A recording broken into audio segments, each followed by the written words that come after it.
wo mrahye bedwam okay papa no e de ensem bebre e bai ensem pika ho ne ye de bramo e wo kasebo imu ye ne ye de bramo e ye me Akosua Sarpong mene obahima Afia Akyere Asiedu afei kasebo no emu ensem eni Mampanyi Akufuado ede aso ekobo fom ewo Kolebu Teaching Hospital ni nyina no eye maternity afi gynecological center na nephrology kidney transplant center no ewo Kolebu no okoye de aso ekokobo fom eno akiri no wo hweye se ehwa no ode nani ebekire la general hospital ma ehwo so de aso ekokobo fom na wo kọ akwakosi edan eno betimi aboa maternity ward say ema ebewo afesu so ye kan urology na nephrology center ni nyina no de asokobo for mafie mu se de ebe ya obesie na atimi aboa ama omanfo a wo mokwaje ayarehwe no atimi akoso yie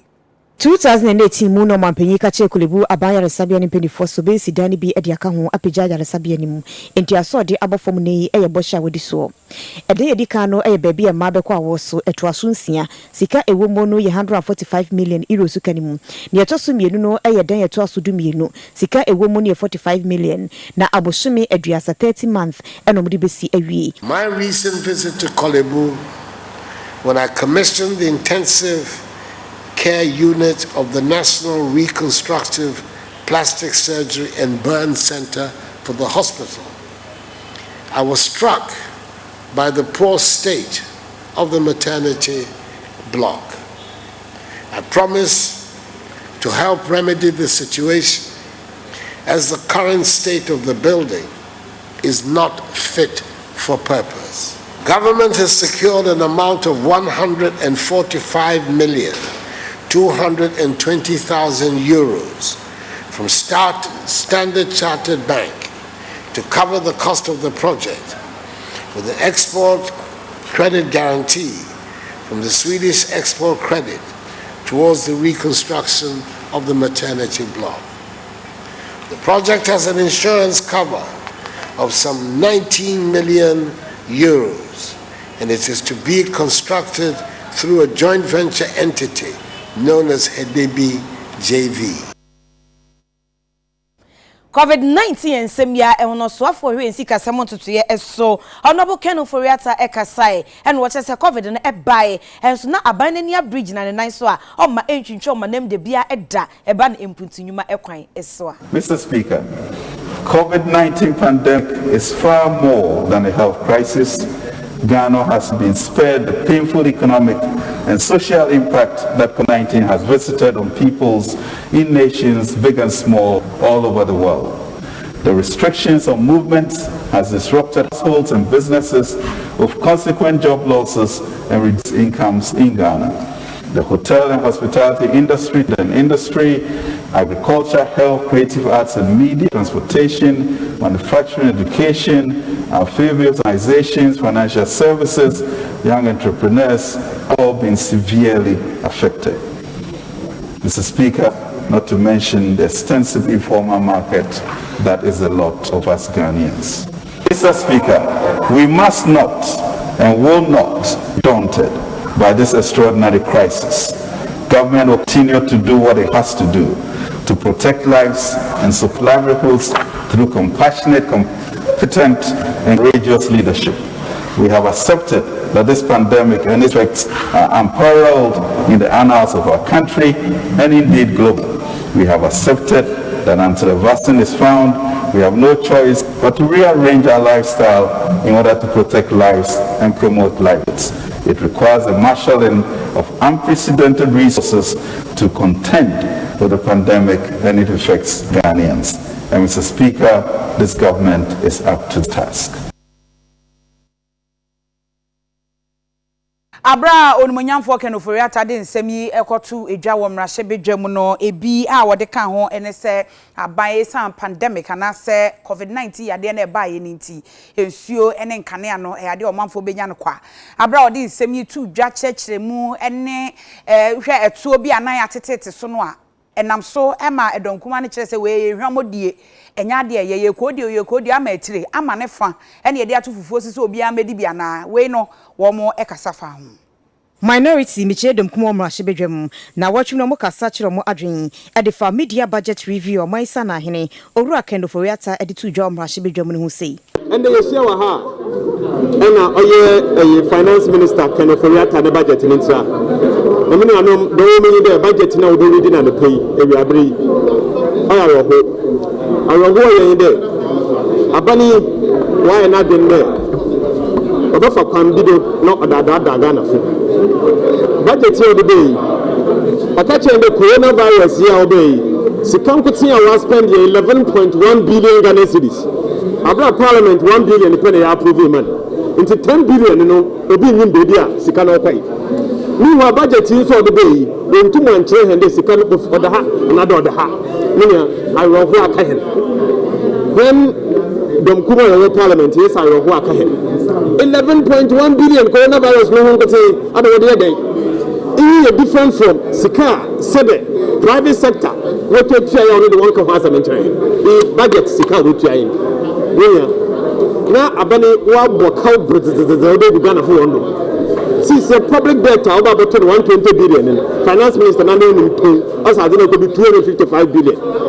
Mrs. Ghana, you be like, oh, 9,500 Ghana cedis. Ghana you be like 95 million Ghana cedis. Don't go to pay han oya mutso. It's mean budget here. Finim no mo bia amfa na command to because the work to that onye. July busume ne da na etoso aduonu ensia e wa Afia emo e na bato aso electoral commission e beto Ghana for enim say di ntrodwumadi na wo mo eye no na ne fa etoso enan e na wo mo aduru so na enum no na enipa be say 12,371,651 e na sabre na wo mo register e wo voters register no emo. As at yesterday, Sunday the 26th of July, the commission recorded a total of 12,371,651 registrants. They have all successfully registered as part of this process. And this represents 82.5% of our expected target of 15 million. It's important to note that these figures, as we have said time and time again, are provisional. The Greater Accra region had the highest number of registrants, totaling 2,615,925 persons. The Ashanti region came second, with a total of 2,089,923 persons. And the Eastern region came third, with a total of 1,084,734 people. After the Eastern region comes the Central region with 1,074,519 registrants. The Western region follows thereafter with 734,545 people. And then we come to the Northern region with 687,123 registrants. Afiwe ye mu ena abanya wote so e de August da etoso enan e de si ho say Founders Day na ni nyina ne wonmo a wo boa ye e ma oman wo gisi ho enu nti osofo a wono na ehwe amane boso ene na so ye no me information ministry no wo mo hyeda ehhehye ye e ma wo ye lecture Founders Day lecture a wo kire nyoma hudu a esi ye nti opanyina okasa ye e wo dwumade na se ye Speaker of Parliament Professor Aaron Michael Kwei e ma no e kire nyoma e koso sabre no.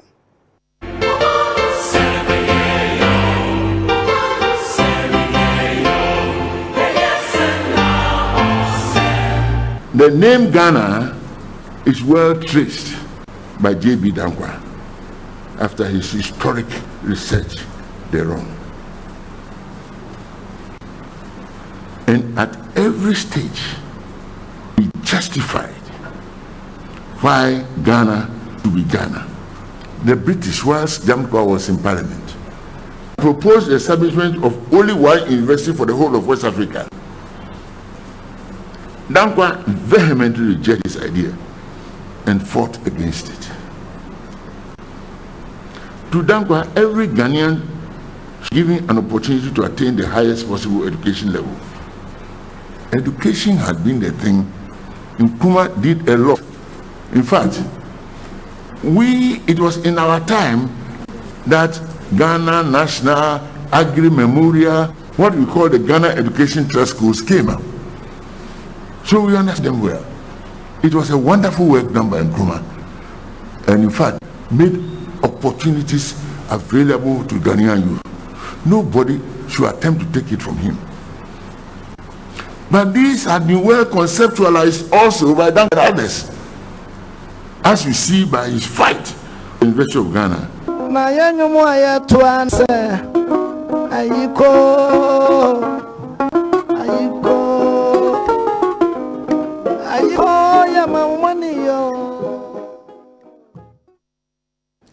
Afi mudiotu franka edima NDC amanyuku omampanyi dada John Dramani Mahama yeboabo ehwa kwato aba na nani abre ne campaign team odanedi.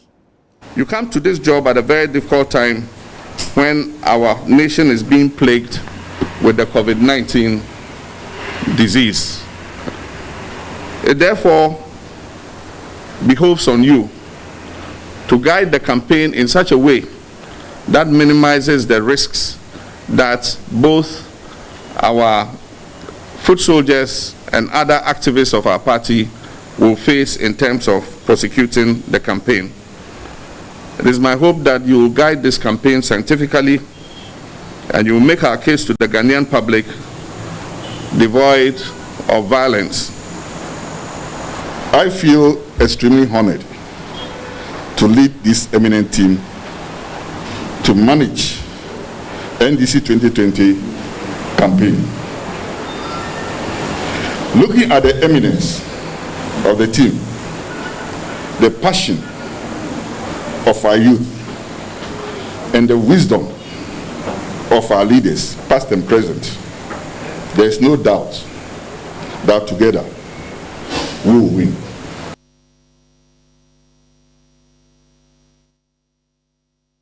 Sabrena muno na MPP amanyoku no womo so adan womo manifesto edi enam so mampanyi Akufo-Addo ekaye se womo ahyeda atena se adwene ho abisebisa atotototo nkrofo ano ena womo akruchira wukrata so se de omo ebeye se nyame adom na Ghana foto aba ede mo December da etoso enso a eno no sei ena wo ho no nso so no wo kirikire mu. NPP amayihoniti mupono makruchedi egu enkrate mo matwene dinse manifesto no omoada no wedi ewo Cape Coast Ogwasu apon mu. We have an excellent message as set out in our manifesto: leadership of service, protecting our progress, transforming Ghana for all.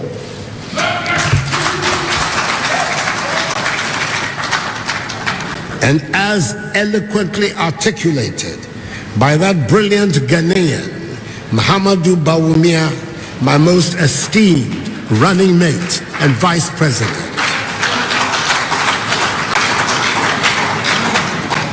Which will protect our progress and continue down the path of social and economic transformation on which all Ghanaians are now embarked. Fellow Ghanaians, the battle remains the Lord's. It is 4 more years for Nana and the NPP to do more for you.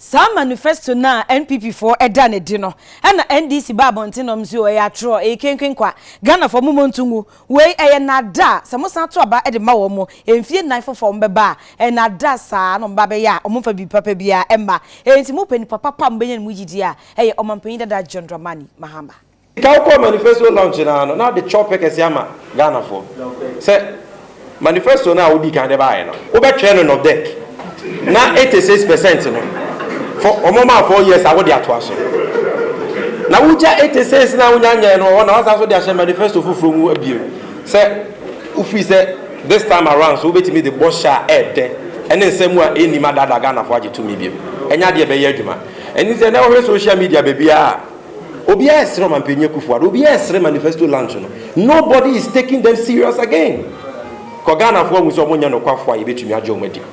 A Cape Coast Airport asemi.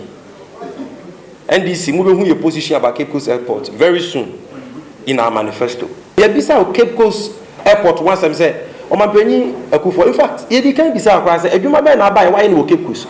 O my penny Akufo with Bianca one project in Pana by in Cape Coast. The whole of Cape Coast with Bianca. And you say, oh, it's to see you was a Cape Coast here airport. Over Yamayana. So, oh, Cape Coast Quad here bank kind of as I saw Ben Takrade and kind so dear airport Kakakawa. Takrade so airport back home. Nti mention me sure say Cape Coast for be here airport. Na so mo be here airport kra na we say hwehwe mudi kan koso ansa. Efie da o abusuafo. Kwansima less than 24 hours. Na Dr. Bawomi Aba Legina Simpieso. We are giving the people of Cape Coast a new harbor and a new airport. Who are they trying to deceive?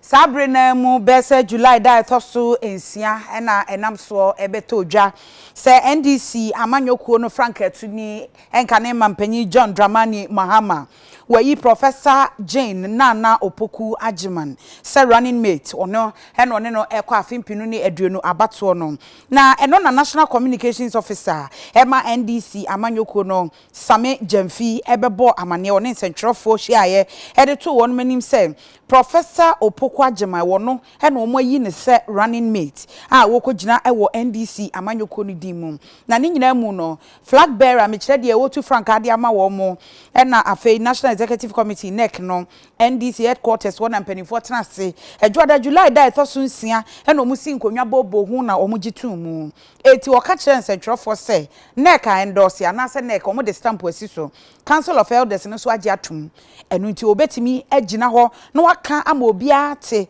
se Professor Nana Jane Opoku Ajiman ono ene name mpanimfo ayi no sa omeye running mate emfama NDC amanyoko no Ghana yeba mpanyi dada Professor John Evans Atta Mills oti nananom ewon Asiedu no finhia nwotwe yedi na fi emo hema wo ye enkai som edima na odi enhwen ekogu ne na eso na enum no na omampanyi dada John Dramani Mahama ebeka sai se enema pa obeye ye nti Ghana for friend asumdwe hene no omafisa enema pa no enti ono ebeto aso na watchi ewa busumi wese mu no mampanyi dada fifi Atta Mills wanya ne baby kro no wonya finhia nwotwe 8 years enti NDC amayiko ne yenkai som ma no nam so ema mu di nhwen kogu ne na so Almost 8 years ago, on August 10th, we laid to rest the mortal remains of a great man. We called him Asumdwehene, which means the King of Peace. He left us a nation at peace with itself and united. We were not the richest or most powerful nation in this world, but we were a happy nation, with everybody going about his business without anxiety or fear. You can be the richest person, or you can live in the richest nation. You can be the most powerful person on earth, or you can live in the most powerful nation on earth. If you don't have peace, you have nothing.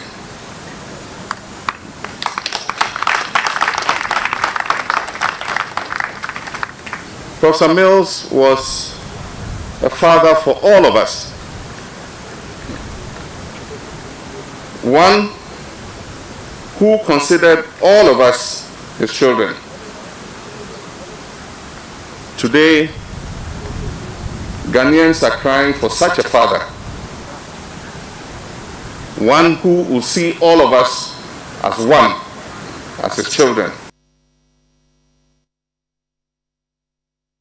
Afi we ye mu na edom kuma wo mra hye bedwom mu fiti asese wo mu bisabisa ensem sa nsem bisa nyina no na efa ekwan a aban no titiru ene asoye ye hwe nkitahudie so wo mo ekire se GBC wo mo digital terrestrial television platform no eyensia wo mo teso na abamiensa eno na edom kuma no fiti asese se ne san wunti ne no enam so ema wo mani briye pa ye how ni na say as a minority our parliament uncomfortable media houses among some afraid say what to say minister natural at the former GBC say GBC enyi bomo stations no miensa enfama aban say yan hu ni ntia minister no pese obeji GBC bomo stations miensa abra afia etwe mu no similar attempt was made. So on the GBC channel back at the Ama Adwempa TV,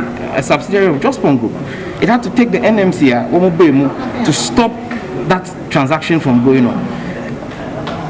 And bisa a coin pencil and a minister no all fast or just 3 stations no free GBC in some.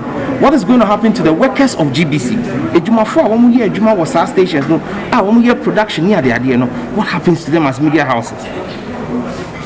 Over the past 3.5 years no. The attempt to clamp down on media houses. It started with 131 radio stations. Which must say now 131 radio stations are clamping one down no. My colleagues need be one year Ejuma and now one TV one near Ejuma. We have again seen this attempt right now to clamp down on GBC after a previous attempt last year to take one of their channels.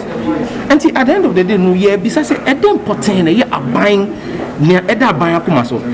GBC a buying Casamafu.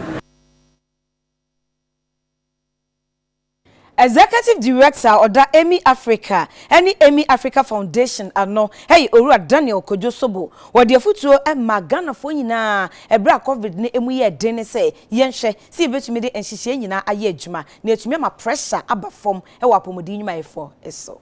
Dr. Ernest Sarpong, our youth need more special investment. Where the Emi Africa Foundation nim amomo de niema odi edukuntia coronavirus CB akwa University of Ghana Medical Center na wo enkran se apomodin adwumefo mu de animu no benya bibi edu omo atoso. COVID-19 there's a lot of difficulty in the system. Inti your frontline workers here omo put your life at risk. This is the least we can do. Inti yene Dr. Sarpong, your name so a philanthropist, because a collaborate here. So to be able to say a best support your frontline workers, you will seal your tissues, your rubbing alcohol, your sanitizer, our temperature reading equipment, and a dispenser. Now, Dr. Penina will know and the University of Ghana Medical Center and Wadano, Dr. Kwame and Nimbuama Eji Akyere no Kasada Sisi. Yenia de say EMY Foundation, and Dr. And so for Sarpong better me you shall know man temperature a check any sanitizer na dispensing we be automatic into never boy me find they say obi am take effort put all the gun air check nipa na wa kwa odon sa hye ho na e take temperature no what amount sanitizer into be boy we front desk pa afin sunsuo no so patients or mother ward no eno an ye dem ho intenu so no e be boy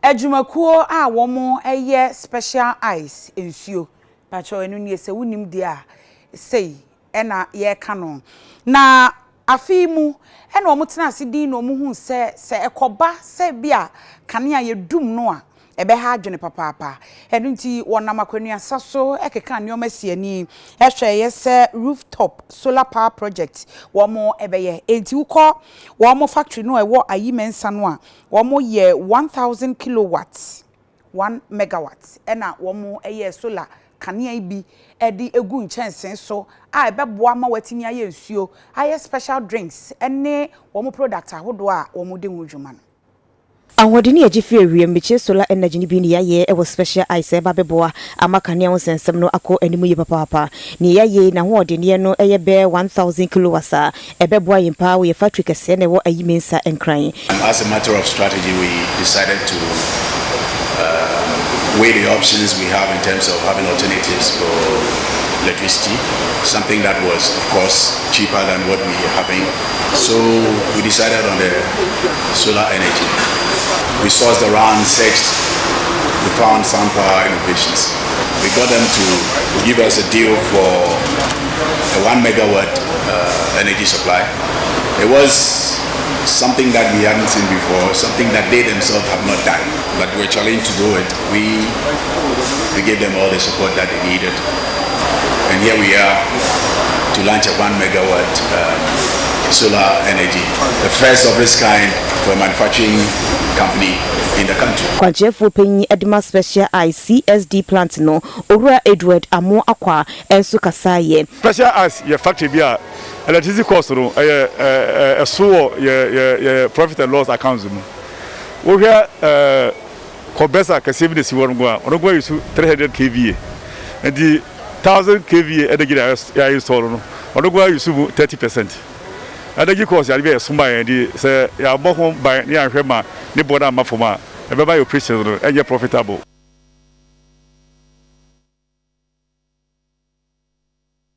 Afia mabra na di nsho dwumedie Akosua Electoral Commission ni abre no omampanyi dada John Dramani Mahama otu Frank Adema NDC okotro ni din e wo bole ni krom na okwa no se Ghana for mu bre papa na mu nse NPP for mu ni bi papa bia e de mamo enti NDC abanfofo no e ba e de enkabo mu asumdwie e ne empuntio e beba. A lot of the things that are happening, closure of radio stations, harassment of journalists, and just recently during this registration exercise, the alienation of people and the questioning of their citizenship, the use of the military to prevent people from registering, it all shows a government that is determined to do everything to hang on to power. President Rawlings was the first president under the Fourth Republic. He ruled this country for 8 years. He handed over peacefully, a peaceful and united country to President Kufuor. President Kufuor was in power for 8 years. He handed over a peaceful and united country to President Mills. I took over in 2012 after the unfortunate passing of President Mills. And I handed a peaceful and united country to President Akosua. Unfortunately, what nation is President Akosua going to hand over to me when I take over from 2020? We will bring back the peace and unity of this country. We will make all our people feel that they belong to this country and that some people do not own this country more than others. And so everybody register. Your votes is your power. Let's register and kick out this non-performing government. It's been 8 years of abandoned projects, 8 years of failed promises. One village, one dam has not materialized. All the dams dry up in the dry season. Emuhwa na mampanyi Akufo-Addo enso edi etu dwabra na ye tredi na wo chese nyoma nyina ekọ kama pa na owo arehemu se Ghana fo beto abanama no esan se enyoma ono eye no ohu ni se Ghana fo ani gye ho ewom se mfie nan bade na enso yin nyina na obetimi aye na enso so ni nyina mu no na owo gidie se Ghana fo ebeto aba ede amano. Ghana mampanyi na Nadu Dankwa Akufo-Addo na watchi mu no wakasa wo chebi epoye mantemu se wabo adwuma pa nti Ghana fo beto ne so ama mfinhia na biem no yede amano. I'm very impressed with the arrangements that the Electoral Commission has made for people to register in safety with all that is going on in the country and at the same time to do it in an efficient manner. I want to encourage everybody. We still have 3 days to go. Everybody who hasn't registered to try and register so that when the D-Day comes, you can also participate in choosing the government of your choice. What will be sad is to sit in the house and then other people take a decision for you. So it's better that everybody who has not yet registered should come out and register. It's a simple process, it's not complicated. So that's my first thing. Then the second, I want to also add a little statement. In 2016, I asked the people of Ghana to give me a chance and see my handiwork. They gave me the chance. So it is now for them to decide how they see the work. The catcher was only showing here. When I saw me, one year between me say, "The may papa and your brother." Mimi found here, my dear mission, and Mimi said, "I saw a mission." Yakubu and Afia came. That's 7th December bar. You'll be at Thank you very much. Thank you so much. Afidie enseme sisi pao efi social media ekwa akopiem e omrashebedwam na mrashebedwafo nani abre ejapa royalties di unsensem ya wo mohwe na omatoato ho adwen enum na osoafo a osanye mrashebedwani ema ofuase ayerebi abato empesua honorable Kojo Oponkoma ekokasa e na okoka papa no e na donkuma nsi afari papa no pese o kire sei ye kokwa pai enti e mapanyi na oda edomkuma no e omrashebedwam Haruna Idrisu honorable e babonten beka sei se honorable Kojo Oponkoma antwe ansan won fa cheopa ama wo mu enhu no se oye mrashebedwani ananso po se osoafo Ofonse Ayerebi mrashebedwani a ono kroya so osoafo hwe da boso onmunyafo Kojo Oponkoma ko Ghana mrashebedwamu no na omo ekasa de afa Ejapa Royalties Limited Agreement ne ho na okwa akobọ kane osoafo bi de chwehwe anwodene so wura jojina podin eno se papa no na sa papa no so ensem bia ba beto social media so a yenya hu ni nipa ba ne nipa su enkrofo ni abrepa hwe no wasese de nidi no po akwa kodu Ghana mrashebedwa fie mo ka yepo no na nipa dodo na adafo mo esre nanso edomkuma ba no dani onumunyafo Haruna Idrisu anyane de enti o kire sen kebeya owura Kojo Oponkoma wontwe sa asem no ensan ono so e kire sen owura Kojo Oponkoma eye maame no. So Mr. Speaker, I want to encourage our colleagues on the other side. I want to encourage my good friend who just spoke. In my hometown we say Papano. I want to encourage Papano to take some time and follow the structure of this transaction and to support it. I thank you, Mr. Speaker, for the opportunity. To come to Parliament to employ those words used on social media, we take strong objection to it. If you don't withdraw, we will recognize you today as minister. We will refer to you as minister. We will not do what you do. From today, we will recognize you as minister of this department, and we will not accord you any respect as minister. Let's go into the doors. What do you mean? What do you take us for? What do you take us for? What do you take us for? So, Papa, you accepted. From today, on this side, we will not recognize you as a minister of state. We will give you a name. We will give you a name. We will give you a name. When you take it, you go, we will not. And we are serving you notice. He was elected just like you, and his constituents respect him, and you owe him that respect. Afe yenko hwendo eno ewo Afia kwasi minti mensini ni mu ewo atoye mantemu na eyedwada nopa eno omanfo kire se omubu afu esanse ekwan a eno efemu akokosi aseke na aseke woma ye kwan no nemom hwendo de woma gya ho eno ne nam so ma omanfo obufu ye ene womu twitwa agya edeto ka tai mu sisi kwan be don hwere miensa eyire ye pa na yenko hwese de si ekoso Ghana this yom tete window ewo atoye mantemu no na watwim no mo ye kire de tiampenifo so mo kwanye ye no kwanu antina ye ni abele setting them penifo wo de hwamo wo de ho because if you akwa asake distance na onwale bia but we go asake kwand we jahendo na promises day in and day out promises since this year what's a match for about word dot April for about word dot June for about word dot up to date you who she internet dem be boy wa hundu promo ya ka ya na agbom de sana MC on fa ni na si from na nya hwendo kwan man ayan so fit this ka du ko na ye be demonstration ko te yele bra ya bracher since in there if you bridge junction it be blasa school wata na And na Ontario, yeah, just Ontario, yeah, the quota no do kako. Mamma, ye knew abonka wisuta team.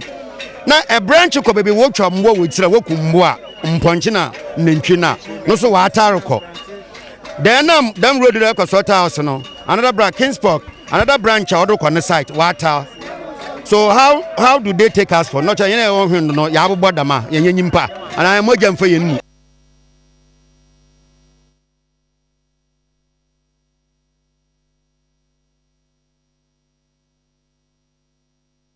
abusuafo enwumreka sie body atwato eno ene ye kenkan emamu madaruma nyenyen krato yi ye basisi a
Abusafo ya mamo akwa baye to akasebo no eso a enne aye eda etwato ewo afini mu nyina no ye nyina ye nim se senka enkane mampanyi JJ Rollins hotiase a ankasa abre wabodwa ne nsemu a wode etu dwa ye nim se 31st December revolution no hedru 31st bia obekasa enti sabre yi a wato nananom ewo Asiedu yi enkane mampanyi John Dramani Mahama wono ena empanimfo ema no ekasa ye ewo asie na semti a wode eto so ene se 31st December revolution no wo hyemokena na wonum brano ebre bia no wode ebekai enkane mampanyi JJ Rollins enti ema no ekasa ye ema ne bonidin afei ye hwe wonum a yekoto aba wo moto anananum ewo Asiedu tetete enipa wo madi party no achi ache 31st revolution wo madi achire heroes ni nyina no wo kire se nyame emfa wo kra esi. The events of the last election are still playing out following the resolution by the highest decision-making body of our party, the National Executive Committee, directing that we file an election petition before the Supreme Court to challenge the declaration of the EC in respect to the last presidential election. The party has also resolved to resort to the courts to challenge some of the parliamentary election results declared by the EC. I'll therefore leave comments on these issues for now as events play out in court. But let me on this occasion salute all our supporters, our foot soldiers and activists for the wonderful role they played in the outcome of this election. I also want to salute all Ghanaians who came out to exercise their franchise in the process of voting in order to determine the leadership of this country over the next 4 years. But most of all, I stand here to salute the memory of those who died in this exercise, not only in the election, but even in the registration process leading up to the election. These were people who just sought to exercise what is guaranteed to them by the 1992 Constitution, to exercise their democratic rights and freedoms. Nobody should die exercising those fundamental rights. And it's a duty of any government to protect the lives of our citizens and ensure that no blood is shed as a result of people's right to choose their leaders. And so today we salute the memory of these people who died.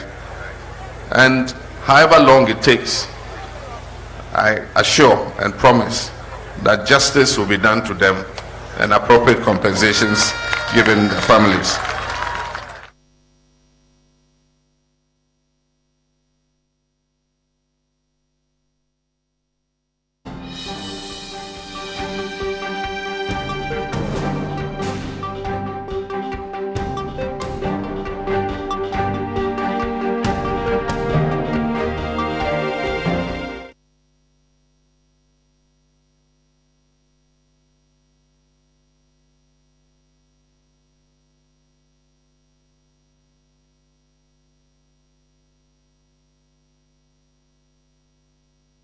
Yet also the ane eko edwedie mu na NLA Xmas Mega wo weekly draw no akoso ama eko wiase ocheche ni bia owo ejuso ni ti ye enti wadi nkunim ewo abasobode adwumadi a jackpot to ye no emo ama ka ene enema bibie akọ edi ama 787 # NLA Xmas Mega weekly draw no aba ewieye eno en wo mu di area 2020 ni nyina na eye ehyan a etoso na ye sanso ye hyan a etwato a ye Toyota Corolla che se obi a wo free edwoso a eno no wasantemantamu a wo ye kirekire ni e wo ho no ma ye frɛ no owura Alex Asio nyina wo no e na che se wadi a nani age ne ho pa na memene ndai wo mo kire se jackpot no ejina 861,500 na wo che se new year draw so e wo ho no mo ye nya bowura mfie ni aduonu ba akumu dia ene che se wunya ede ho ehye sa dwumadi we mu a enipa be se aduonu 20 monsa betimi aka Ghana cedi no empem aduonu ene aduonu ba ako 2021 wa bra wato mo ticket no ba ako miensa na owura ba konso ono so de ne ho share sa draw yi mu bi nso enya unique prizes presentation ni bia wonesa eka Ghana cedi no sika boten empebaduonu 20000 ye fra no Mate Banjiak la wono ye banka e okofodua YouTube nsantwefo ye ni winner e the master 787 hash NLA jackpot last Toyota Corolla car winner eye owura Alex Asionyina edwetwe enkomo emode na nigin sem eto ye nim sei ni ajepa se kasma ni nye ya na mbo me ni ajepa I never believe because na me ni say bibi say ebetimi yesi until say me receive a call from star 787 star for her say ma when ka me mrakra emra meje anokra mpo na me nyini until say never bedru he ya o hande car keys yi ama me enye ntro enokra trodo ahipa na ga me ka we ne cost ne bo for now no mintimi ento but omudi acheme intimani age ba asam shebre obia ntubi because aboa me a ebia onzo so ebeboa na unique prize winner a wono nsa eka 20000 no Mate Banjiak la wono antimi amba ni nuapani e na beje eye na award ni nyina wakasa ye e kire sade nani esifa age e wo ni nua no sika wadie ni nyina e ho Monday ne no ba me nchen be ka kire me se wa win raffle bibi nti wantimi amba ana osuma me se me megina na nan na mengi price na mbre no in fact ye nyina ye ni agipa ye ni agi se yetimi nya sa yiwe ebetimi aboa no wakwan be so ntimi se wa wo hwe me camera ho obetimi a oso obetimi a try bi anya wonu nko wa obetry na o lucky sign bia obetimi a wini ne krakra mu no pani a wada customer experience anu wo 3 yellow trees eye wo mo ema star 787 hash jackpot no eba aso no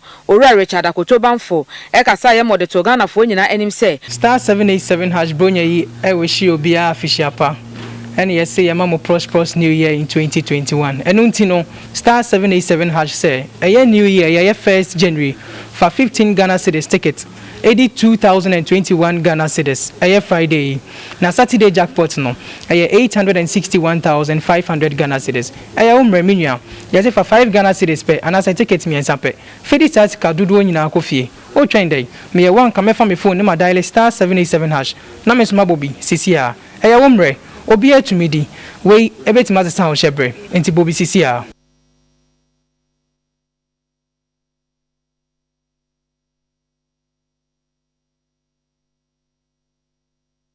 Abuzafo yanya aboafo nkra to mra sisia